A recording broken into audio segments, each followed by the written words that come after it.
En nuestro curso de embalsamamiento de personas fallecidas, vamos a ingresar, como es costumbre, en nuestra plataforma Sajuna Sena.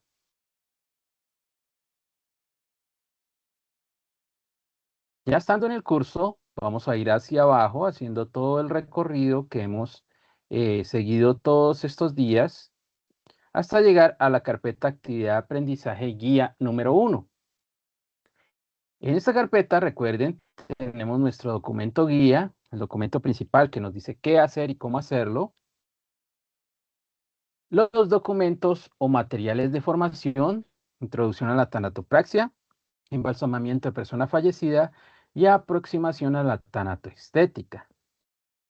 Estos tres documentos vamos a utilizarlos durante toda la formación, durante la totalidad del curso, que son las 4 semanas aproximadamente. Y luego vienen las actividades de aprendizaje, de las cuales ya debemos haber realizado la número 1, línea de tiempo, historia y generalidades del embalsamamiento. La número 2, infografía, bioseguridad en embalsamamiento. La número 3 es la que va a realizarse a partir del día de hoy. Cuadro comparativo, factores que influyen en el embalsamamiento. Actividad de aprendizaje 3, evidencia 1. ¿Listo? Las dos evidencias anteriores, la 1 y la 2, ya deben estar desarrolladas. Si usted no las ha desarrollado, por favor, este fin de semana póngase al día para poder evaluarlo y que usted tenga sus calificaciones aprobadas para que al llegar el día de cierre del curso, usted tenga todo aprobado y se pueda certificar. ¿Listo? Bueno, habiendo dicho esto, vamos a ir a nuestra guía de aprendizaje. Damos clic en guía de aprendizaje, luego damos clic en acceder al recurso educativo.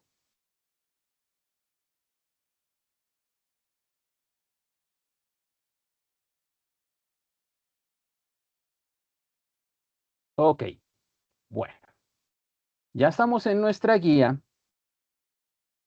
y vamos a subir un poco hasta llegar a donde nos interesa, la actividad de aprendizaje número 3.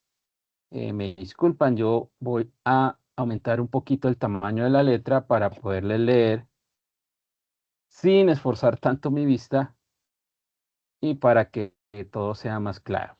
¿Listo? Hago un pequeño paréntesis. Me disculpo con ustedes el día lunes. Yo sé que el video de pronto se escucha un poco extraño. No es problema técnico, es problema físico más bien. Sí, estaba un poco enfermo y cuando grabé el video, pues la voz sí me falló bastante, ¿no? Entonces, por eso el video por pedacitos parece que se cortara, pero no es problema técnico, sino de mi voz, problema médico, en realidad, que me ocurrió ese día, ¿no? Bueno, sigamos. La actividad de aprendizaje número 3, analizar el tipo de tratamiento para el embalsamamiento según condiciones de la persona fallecida, es el tema que nos toca a partir de hoy.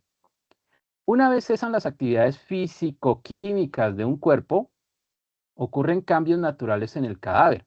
Por lo anterior, la presente actividad virtual de aprendizaje lo aproximará a identificar los fenómenos post-mortem y de descomposición que influyen en la selección de técnicas para los procedimientos y procesos de embalsamamiento. Duración de esta actividad, 8 horas. Materiales de formación. Para el desarrollo de esta actividad es importante la lectura y análisis del componente formativo embalsamar la persona fallecida. ¿Cuál es ese componente formativo o material de formación? El número 2 que está debajo de la guía de aprendizaje. Número 2. Después de la guía de aprendizaje está el 1, ¿sí? Que era toda la normativa y los principios. Y luego viene el número 2. ¿Listo? Que es el que vamos a empezar a leer. Evidencia. A continuación se escriben las acciones y correspondientes evidencias que conforman esta actividad de aprendizaje. La evidencia número 3 es un cuadro comparativo de los factores que influyen en el embalsamamiento. Antes de iniciar, recuerde que un cuadro comparativo es un gráfico que sirve para comparar dos o más elementos. Con base en lo anterior, se solicita realizar las siguientes instrucciones para construir su evidencia. Entonces, recuerden que debemos ser muy juiciosos en realizar todo como lo dice la guía de aprendizaje. 1. Realice la lectura del componente formativo asociado a esta evidencia para identificar cuáles son los factores intrínsecos y extrínsecos del cadáver. 2. Identificada la información relacionada con los factores, construya un cuadro comparativo con la intención de listar patologías y aspectos externos que se presentan en un fallecido. Esto le ayudará a comparar elementos divulgados en su experiencia de aprendizaje. 3. Organice sus ideas respecto a las diferencias entre los factores internos y externos que afectan el cuerpo luego de la muerte. ¿Sí? Todo lo que ocurre luego de la muerte y el inicio de la descomposición. Eso hay que tratar de colocarlo ahí en nuestro cuadro. 4. Construye un cuadro comparativo. Para ello se sugieren unas patologías y agregue las que considere. Describa cada una de estas según el efecto en el cadáver. Se sugiere ver la tabla 1, cuadro comparativo. Lea y analice su cuadro comparativo para establecer si cumple con la intención de la actividad. Y ese es el 5. Y 6. Seleccione una herramienta digital para la elaboración de su cuadro comparativo. Algunas recomendadas son las siguientes. Canva, que ya yo creo que se va volviendo esa aplicación algo útil, práctico y ya costumbre en la vida diaria de todas las personas que estudian, ¿no? Ya más que incluso a veces que el Word o el PowerPoint, el Canva. Entonces, para que quienes no lo conozcan ingresen y empiecen a utilizarlo, por favor. Luego está Visme, sí, también les sirve para, es una herramienta que les sirve para crear este tipo de gráficos. En la siguiente tabla tendrá una preforma del cuadro comparativo. La tabla 1 es un ejemplo, ¿no? Ustedes lo pueden hacer así, lo pueden hacer diferente, lo pueden hacer con más cosas, menos cosas, con colores, más bonito. Bueno, depende de ustedes. Lo importante es que contenga lo que nos pide la guía de aprendizaje. Teniendo en cuenta las siguientes variables, miren, el calor, la edad, la humedad, procesos infecciosos, tipo de fallecido, volumen corporal, todo dependiendo del paciente que nos traen, ¿cierto? Que nos están entregando. Factores intrínsecos, todo lo interno del cuerpo, todo lo relacionado con la persona. Factores extrínsecos, todo lo externo, todo lo que tiene que ver con el ambiente, con los microorganismos. Y luego, liste las patologías, ¿sí? Enfermedades que usted pueda colocar ahí y que le den algunos cambios o produzcan algunos cambios en esa persona fallecida, primero en la persona viva y luego en la persona fallecida, lo cual nos lleve a observar en ese cadáver diferentes tipos de situaciones. Lineamientos generales para la entrega de esta evidencia. Producto a entregar ese cuadro comparativo lleno, diligenciado, con los factores que influyen en el embalsamamiento. ¿En qué formato? Aquí dice PDF, pero ustedes saben, yo soy muy liberal en eso. Ustedes pueden utilizar Word, PowerPoint, Canva directamente. Lo pueden entregar como imagen o como texto.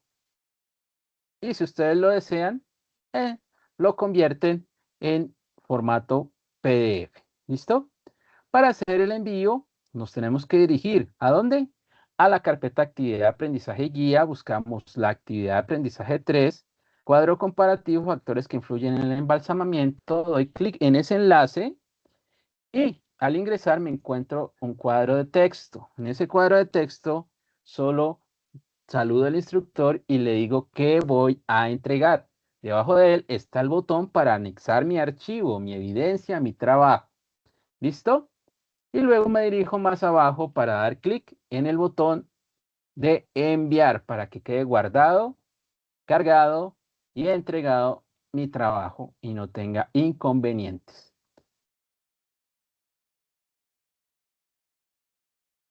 Bueno, aquí está entonces la tablita, ¿sí? Creo que no se estaba viendo.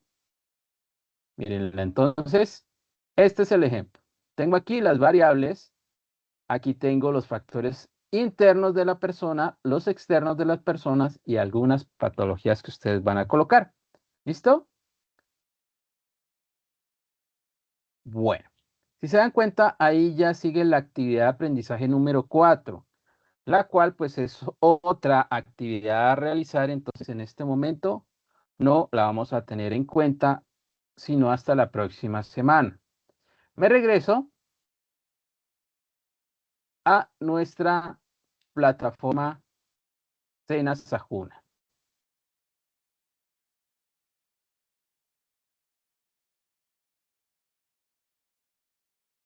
Y en nuestra plataforma voy a regresar a la carpeta Actividades de Aprendizaje y Guía. ¿Qué vamos a ver ahora? Vamos a tratar de dar una pequeña revisión del material de formación. En este caso, el que nos está solicitando es el material número 2. ¿Listo? Miren, aquí estoy en la carpeta Actividad de Aprendizaje y Guía. Aquí está la guía de aprendizaje, el material de introducción a la tanasopraxia, actividad 1, actividad 2. Ahora vamos a el material embalsamar a la persona fallecida. ¿Y cuál es la evidencia a desarrollar? Debajo de la 1, debajo de la 2, llegamos a la actividad de aprendizaje 3, cuadro comparativo, factores que influyen en ese embalsamamiento. Factores externos, factores internos, enfermedades de la persona. ¿Listo? Me regreso y doy clic en el material de formación.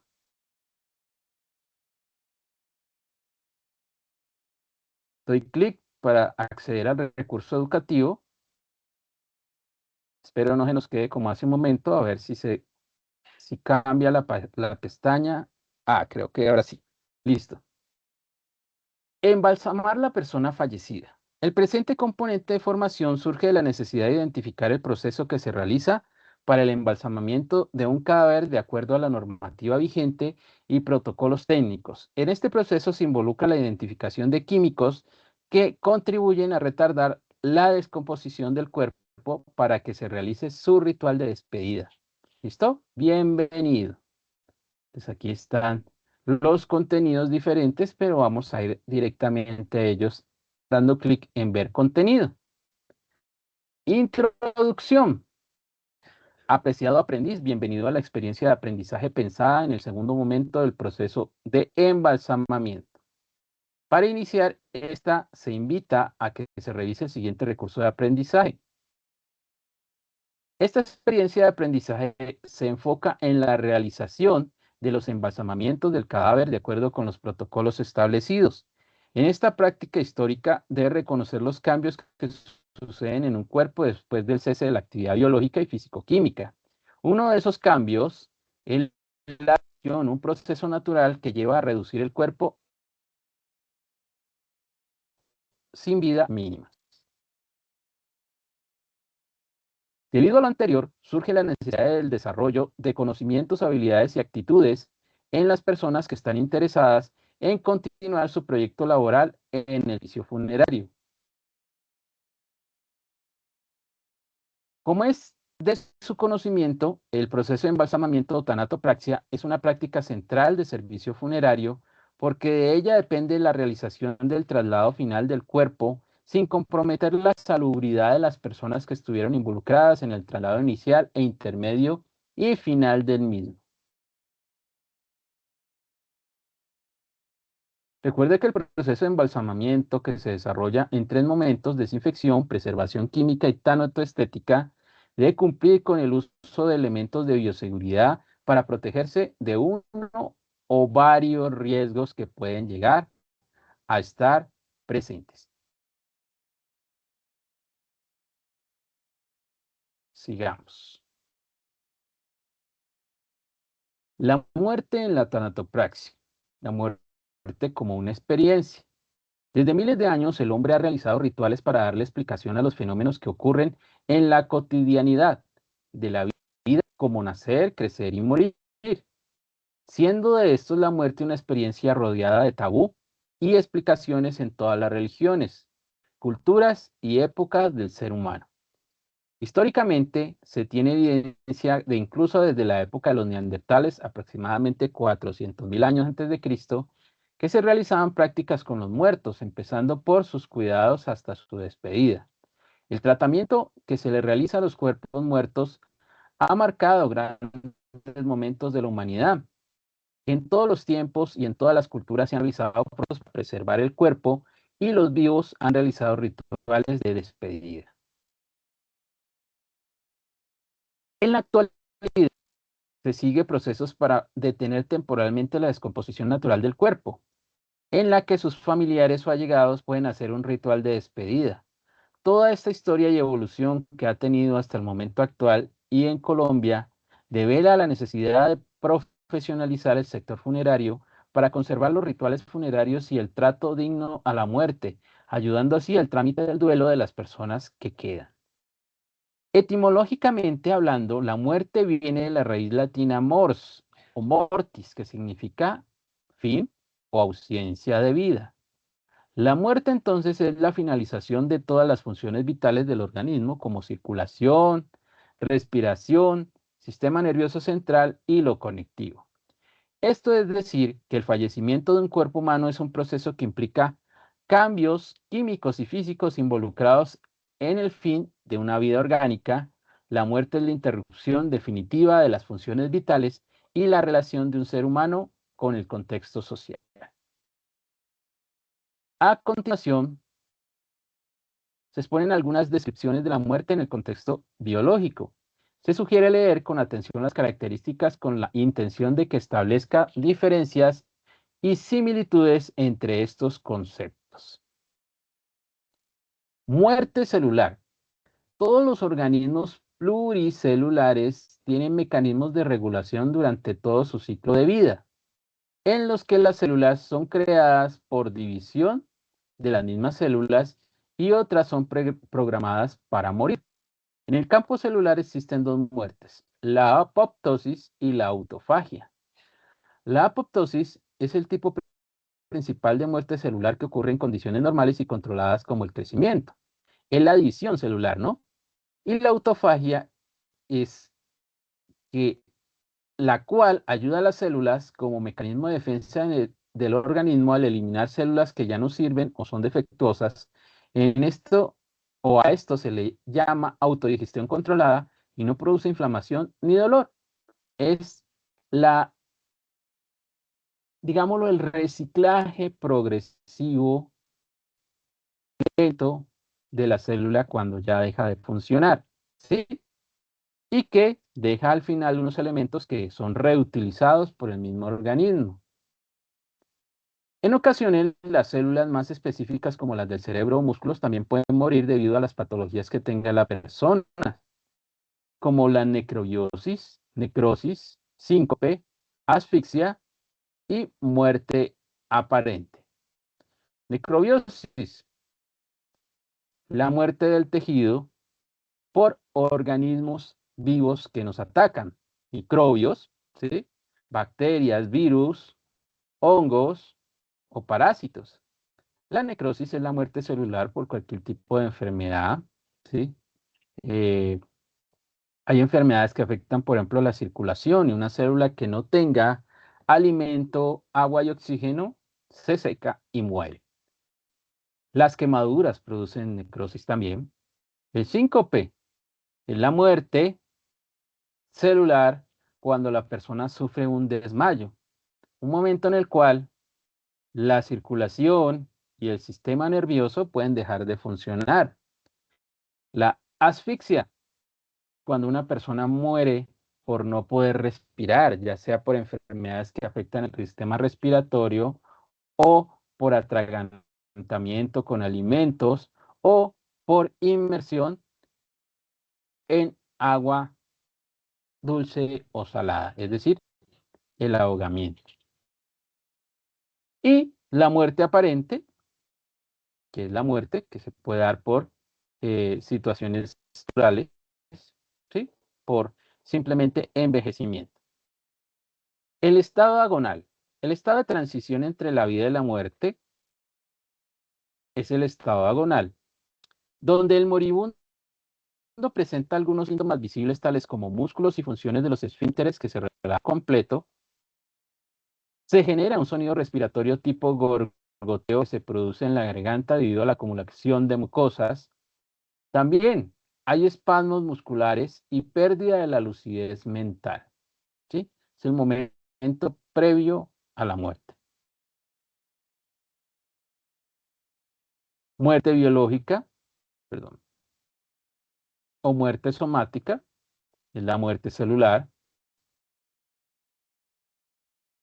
Y nos dice que es el cese total y definitivo de las funciones principales del cuerpo y del sistema cardiorrespiratorio. En este momento los demás sistemas y tejidos del cuerpo comienzan a colapsar.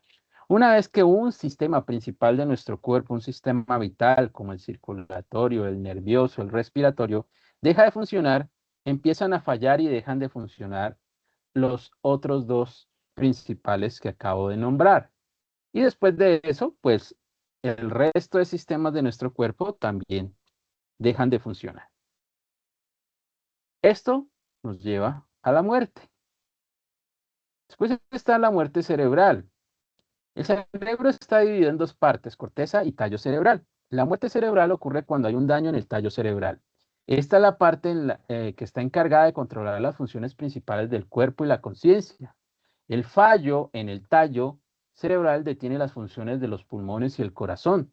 La muerte cerebral puede causar o puede ser causada por traumatismos, accidentes, impactos de bala, trombosis o ACVs, accidentes cerebrovasculares, intoxicación, entre otras.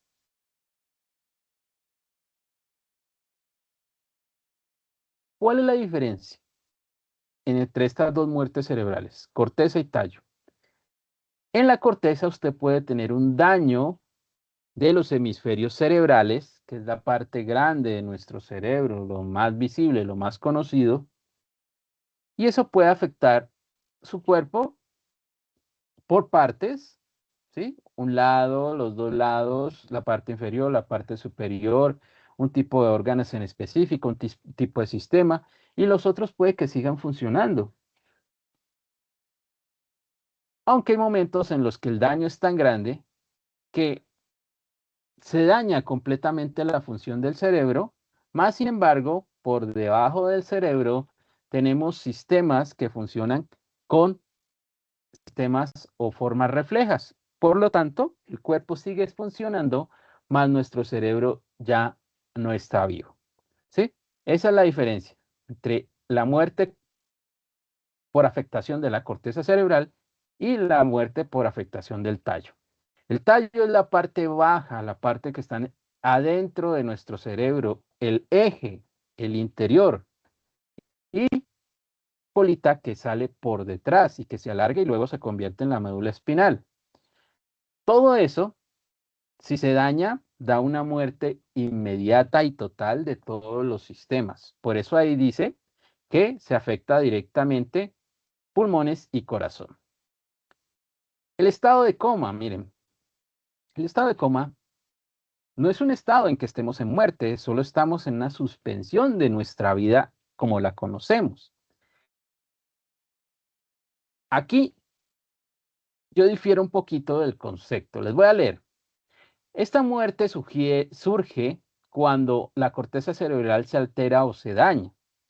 En este estado la persona pierde la conciencia que puede durar minutos, años y en algunos casos llevar a la muerte directamente. ¿Sí? O sea, cuando hay daño en la corteza cerebral, lo acabamos de decir, en la muerte cerebral se muere inmediatamente, ¿sí? A menos que sea solo una parte del cerebro y quedemos en estado vegetativo, que como les decía, ya nuestra mente, nuestro cerebro no funciona, pero el cuerpo queda en un estado reflejo, donde los sistemas aún están activos. De resto, el estado de coma es como un sueño o un desmayo que puede durar minutos, puede durar horas, puede durar días, meses, años incluso, en donde usted está vivo, en donde su cerebro funciona, pero todo su cuerpo en general está dormido, ¿sí? Está en la etapa de sueño y no se puede despertar. Aquí también hay daños, ¿no?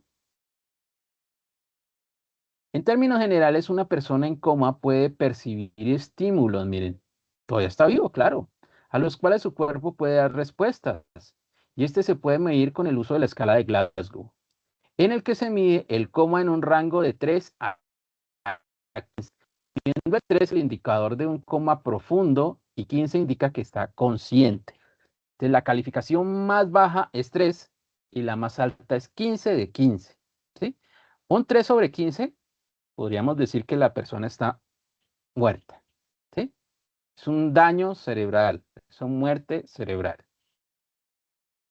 Un 6 sobre 15, 9 sobre 15, es un estado intermedio en el que hay daño en la persona, pero todavía está viva, todavía hay posibilidad de que se recupere.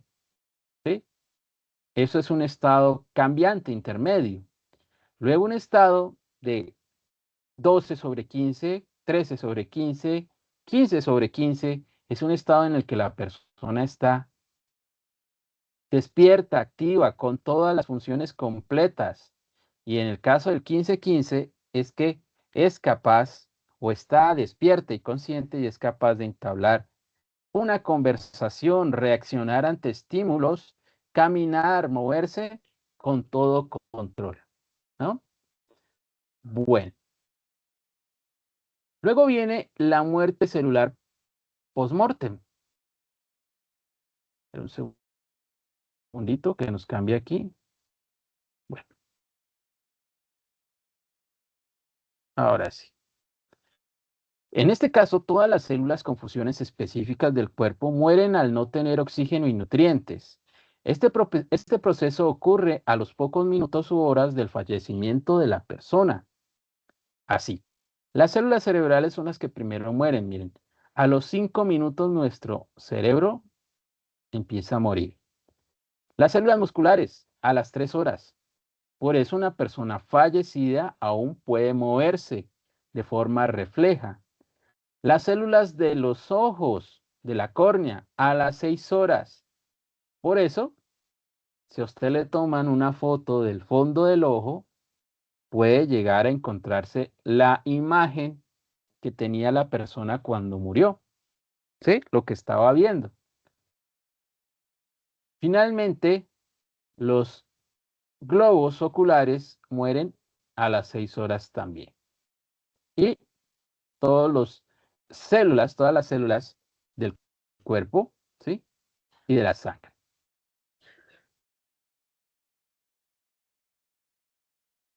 Bueno, luego tenemos los diferentes tipos de muerte. Miren, muerte natural, que es la muerte que cualquier persona desearía, ¿no? Una muerte tranquila, ¿sí?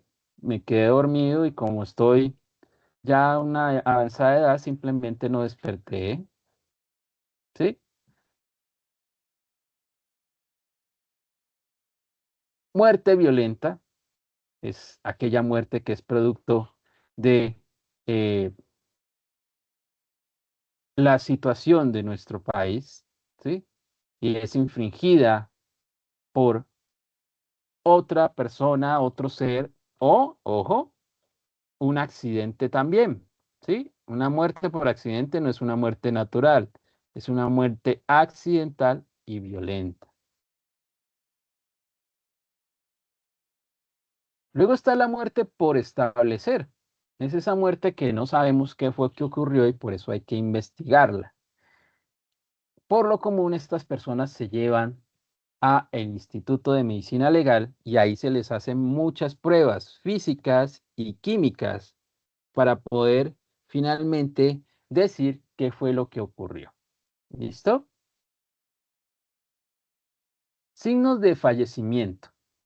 Una persona se considera que está muerta cuando ha detenido su respiración, se ha detenido su circulación, es decir, el pecho ya no se mueve, no se inflan los pulmones, no hay salida de aire a través de la nariz y boca, y el corazón ya no late.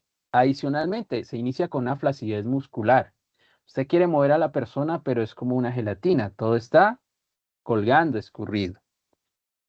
Cuarto, hay cambios oculares, pérdida del brillo, los ojos se tornan opacos, hay aplanamiento ocular, pupilas sin reacción y nublado de la córnea.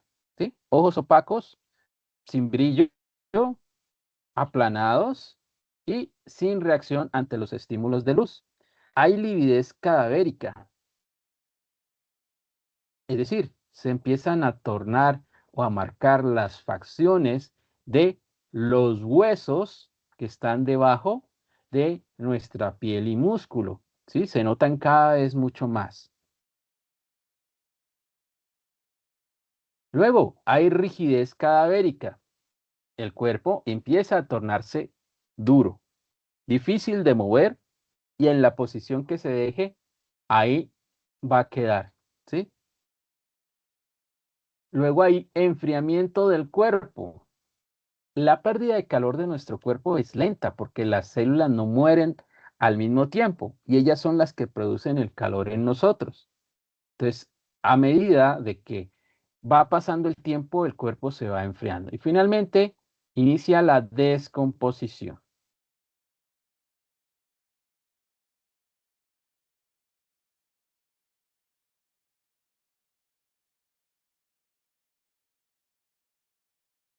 Bueno, se invita a identificar los diferentes cambios que pueden ocurrir en un cuerpo en el marco de ese anterior fenómeno, de la agonía y muerte. Entonces, hay cambios de temperatura, ¿sí? Calentamiento o fiebre en el momento de la agonía y finalmente el enfriamiento agonal, ¿sí? Fiebre agonal es la elevación de la temperatura corporal antes del fallecimiento y puede deberse a infecciones o presencia de microorganismos, ¿sí? Entonces, es común cuando la persona está enferma. Luego, algo agonal es la disminución de la temperatura corporal. La temperatura se concentra en los órganos principales y las extremidades se tornan frías. Por lo general, se evidencia en las personas de avanzada edad y cuando tienen patologías de larga duración. Cambios en la circulación. Los latidos del corazón cada vez son más suaves hasta que desaparecen. Aparecen coágulos por todo el cuerpo, perdón. Hay asentamiento de la sangre en ciertas zonas del cuerpo debido a la gravedad. La sangre se acumula si el cuerpo está acostado en la parte posterior, en la espalda, hacia los riñones y por detrás de las extremidades. Hay cambios en la humedad. El edema es la acumulación de líquidos en los tejidos del cuerpo gracias a ciertos tratamientos médicos o patologías. Casi siempre cuando hay enfermedades, el cuerpo al fallecer se hincha, se infla. O también puede haber deshidratación. Como su nombre lo dice, la disminución de los líquidos de los tejidos. Entonces, cuando hay deshidratación, la persona al morir se torna mucho más delgada, mucho más cadavérica, ¿no? Entonces, pueden haber cualquiera de los dos efectos, cualquiera de las dos situaciones. Fenómenos postmortem. Físicos. Algor mortis. Se le conoce como el enfriamiento cadavérico y es en este punto la temperatura del cuerpo es igual a la temperatura del ambiente del lugar en que fallezca. Comienza desde las extremidades hasta los órganos internos. La hipostasis. Ese es el proceso por el cual el estancamiento de la sangre o congestión sanguínea dentro del sistema circulatorio eh, va hacia zonas bajas del cuerpo debido a la fuerza de la gravedad. Si estamos de pie. Si estamos sentados o acostados, se va a acumular esa sangre en la parte posterior. La lividez o livor mortis. Se le conoce a la lividez cadavérica, es la coagulación sanguínea que se extiende hacia la piel y las zonas visibles al detenerse la circulación. La sangre cae hacia la posición en que se encuentra el cuerpo. Y esto hace también, pues, que perdamos la coloración corporal propia de los tejidos y de su irrigación sanguínea. Y pues también les decía que se notan más las facciones óseas, la calavera, como lo podemos decir. Espasmo cadavérico. Es un tipo de rigidez instantánea que se genera por impulsos nerviosos que quedaron almacenados en el cerebro y en el sistema nervioso. Estos movimientos en muchas ocasiones son imperceptibles. Entonces, ¿qué puede ocurrir? Ejemplo, el cuerpo queda en la posición en que falleció, ¿sí? En esa posición, por lo común, no se puede mover. Y entre más tiempo pase, más rígido se pone, ¿sí? Pero también, si lo tenemos en una posición ideal, es decir, acostado, totalmente alineado, es posible que por lo que los músculos aún no terminan de morir, se contraigan y empiece a haber movimiento. Deshidratación es la pérdida de fluidos en los tejidos y se presenta por la hipotasis. La piel tiende a verse como una textura de acartonamiento, de coloración amarillenta en la piel. Este cambio no es recurrente en todos los cuerpos. No todas las personas se descomponen de la misma forma, ¿no? Personas que parece que simplemente estuvieran dormidas. Depende de la alimentación, de las enfermedades, del estilo de vida, bueno, muchas cosas, ¿sí? La temperatura. Edema es la acumulación de agua o líquido en el cuerpo y se puede presentar por personas con enfermedades o en general en todo el cuerpo y se da por tratamientos médicos o patologías. Viscosidad de la sangre es el engrosamiento o coagulación de la sangre. Entre más tiempo pase entre el fallecimiento y el proceso de tanatopraxia, más compleja será la remoción de la sangre, ya que ésta se vuelve sólida. Traslocación de microorganismos. El cuerpo en vida normalmente tiene una microflora en el intestino que ayuda a los procesos funcionales, pero al momento del fallecimiento esos mismos microorganismos comienzan a migrar a las demás partes del cuerpo y son uno de los factores principales de la descomposición.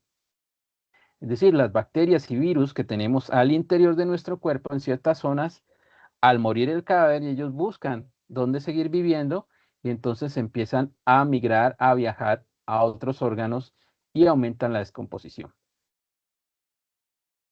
Fenómenos químicos, lo anterior era lo físico. Químicos, son cambios químicos que cambian estructuras del cuerpo y la modifican. Caloricidad post-mortem. Esto sucede cuando algunas células, luego del fallecimiento, poseen reservas de oxígeno y generan algunas funciones del metabolismo reguladoras de la temperatura. Es allí donde se produce el calor. Después que a veces una persona haya fallecido, pero aún después de un rato largo de esto haber ocurrido, uno la toca y la siente caliente y es como si estuviera dormida. Rigor mortis es un proceso de contractura muscular gradual que varía en las personas fallecidas y que comienza entre 3 a 6 horas luego del fallecimiento. Inicialmente, como les decía, hay una relajación, ¿sí? Entre la primera, segunda, hasta la tercera hora puede haber esa relajación total de todo el cuerpo donde la persona parece gelatina. Luego, y en la posición en que haya quedado, empieza a tornarse rígida, sólida completamente. El pH es el medidor de acidez o alcalinidad del cuerpo y se mide de la acidez máxima con el 0 hasta la alcalinidad máxima con el 14, donde el número 7 hace referencia al pH neutro, está en la mitad. El pH normal de los cuerpos en vida es de 7.4, pero al momento del fallecimiento tiende a caer hacia el número 3 de acidez. A medida que las horas del fallecimiento aumentan, el pH cambia a la alcalinidad. El proceso de descomposición tiende a una alcalinidad máxima. Entonces, si el pH mide la acidez, entre mayor sea el número, más ácido, ¿cierto? Y entre menores sea el número, más alcalino. Entonces, si la mitad de ese 0 a 14 es 7 y el cuerpo humano está en 7.4, quiere decir que es ácido, un poco ácido, neutro, pero ácido. Cuando está abajo de ese número, quiere decir que tenemos alcalinidad, que pasó de tener ese cuerpo, un pH ácido, a volverse básico, todo lo contrario. A medida que las horas del fallecimiento aumentan, el pH cambia y la alcalinidad se vuelve máxima. O sea, llega hasta el grado más bajo de acidez. ¿Listo? Coloración post-mortem es uno de los signos de fallecimiento en el que se presentan cambios de la tonalidad de la piel por los tonos rojizos de la sangre. Esta se puede modificar por medio de la inyección vascular y existen coloraciones muy específicas que manchan la piel y no se pueden remover por medio de la inyección vascular. Finalmente, la putrefacción o descomposición es el proceso químico en el que la materia orgánica se descompone y ocurre en diversas partes del cuerpo en simultáneo. Comienza desde las células, los tejidos hasta los órganos. La descomposición es evidente cuando se presenta alguno de los siguientes fenómenos: desprendimiento de la piel, cambio de color, presencia de gases en los tejidos, olor putrefacto, presencia de líquidos por orificios naturales que se presenta como purga. Entonces empieza a salir del interior todo lo que estaba antes contenido, ¿no? Por todas partes. Bueno, chicos, y vamos a dejar hasta ahí por el día de hoy. Voy a dejar de compartir y regresar a la aplicación Microsoft Teams.